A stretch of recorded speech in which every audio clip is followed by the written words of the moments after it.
Irmãos, eu queria começar fazendo uma pergunta. Na sua concepção, quão alto e quão profundo, estamos falando de dimensão, é o amor de Deus por nós?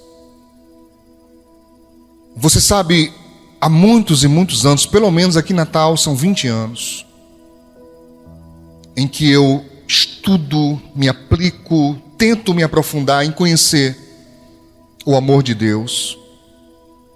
E a verdade é que depois desses 20 anos, eu percebo que pouco conheço.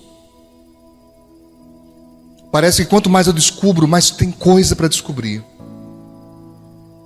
E quanto mais coisas a serem descobertas eu consigo alcançar, mais fico maravilhado com o amor de Deus. Na mensagem passada, domingo passado, quando eu falava um pouco sobre isso, e eu dizia, porque coloquei na canção também, quem já me amou assim? Algumas pessoas ficaram confusas com isso. Porque alguém te fala assim, pastor, eu já amei alguém. Ou, eu amo alguém. Ou, querido, eu não disse que não amava. E eu não disse que ninguém te ama também. O que eu disse é que o amor dele é incomparável. Eu queria te fazer, ou fazer com você, uma análise sobre isso, bem rápida.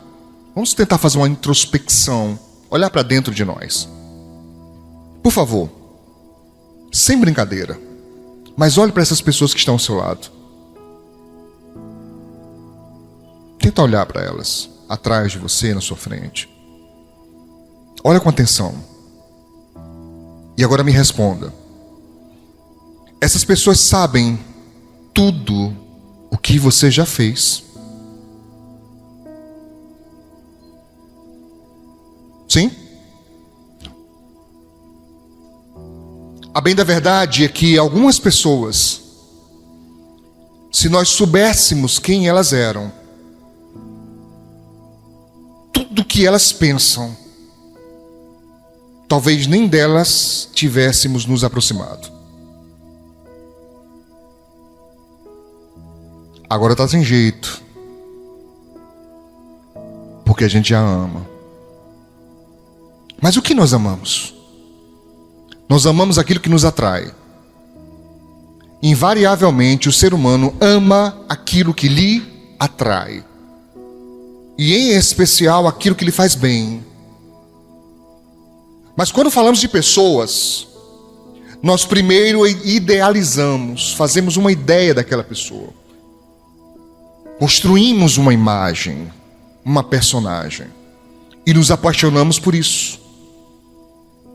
Mas quando nós conhecemos aquela pessoa no dia a dia, na intimidade, e então começam a ficar claras e patentes os defeitos dela, nem sempre é fácil amar. Ou é? Não, queria que vocês participassem mais. Vocês estão muito ainda ao ritmo do reggae, ainda estão muito... Não, foca aqui agora. Como é? A vibe? Tá. Tá. Foca aqui, foca aqui. Quem tem pessoas do seu sangue que você ama, mas ama, mas que se pudesse dava ali uma surra. Levanta a mão assim. Alto assim, alto. Mantenha a mão só um instantinho assim. Dá uma olhadinha ao redor. E tem os tímidos que não levantam a mão, mas que estão pensando, eu também, pastor, meti a peia. Ah, se tivesse na Bíblia dizendo assim: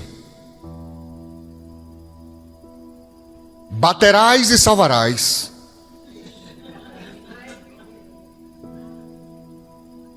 Meu irmão, que ia ter de gente querendo salvar os outros,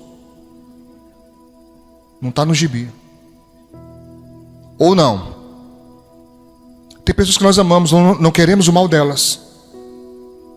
Nós até nos entristecemos e até às vezes sofremos em certa medida por ver as atitudes erradas que a pessoa toma.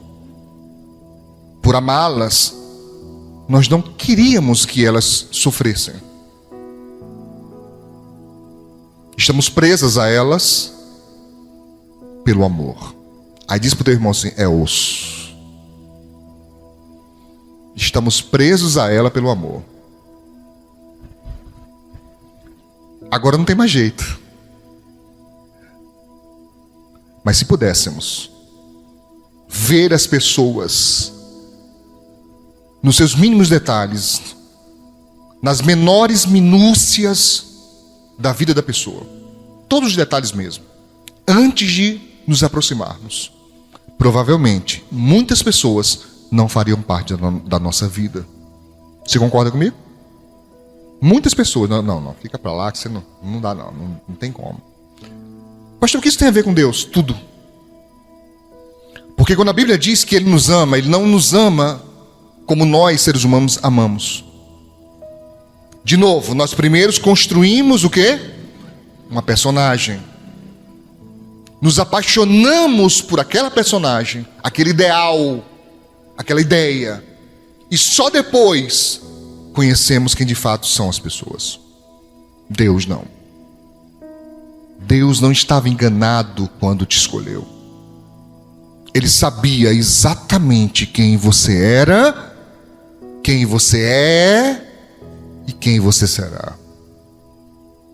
E ainda assim, Ele nos quis. Por favor, lembre por um instante das piores coisas que você já fez. Pastor, eu não posso pensar isso na igreja não, que é pecado.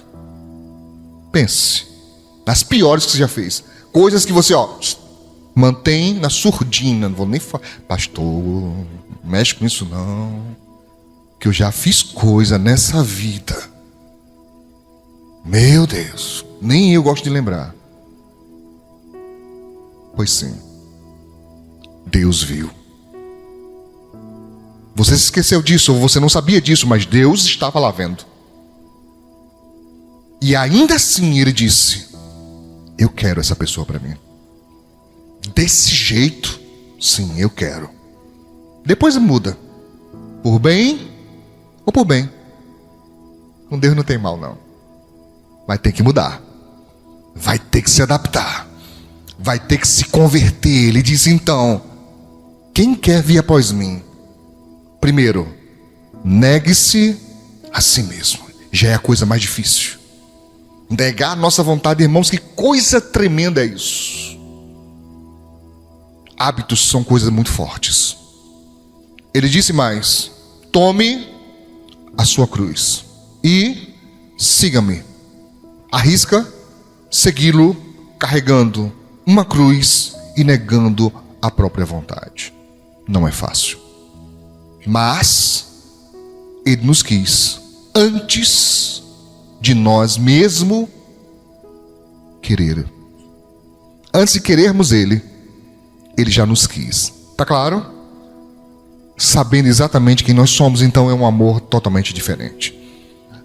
Em João capítulo 3, no texto áureo da Bíblia, o principal texto, o mais importante texto da Bíblia, quando o Senhor Jesus estava conversando com o mestre Nicodemos, explicando sobre a salvação, sobre o reino de Deus, Jesus diz no verso 16: porque Deus amou o mundo de tal maneira. Por que isso não é explicado? Que maneira é essa? É tão profundo, irmãos. É tão extenso que não há uma descrição que pudesse abarcar, que pudesse esgotar o sentido. A Bíblia, mesmo ela, não consegue, através de palavras, expressar o tamanho desse amor. Então é dito de tal maneira, ou em outras versões, de uma tal maneira. Tal maneira, não explica como é essa maneira, só diz que é assim, que deu o seu único filho, ou filho unigênito, para que todo aquele que nele crê não pereça. Perecer aqui não é apenas morrer. Perecer aqui fala das duas mortes. A primeira morte, que é a separação do corpo. A segunda morte, que é a condenação eterna.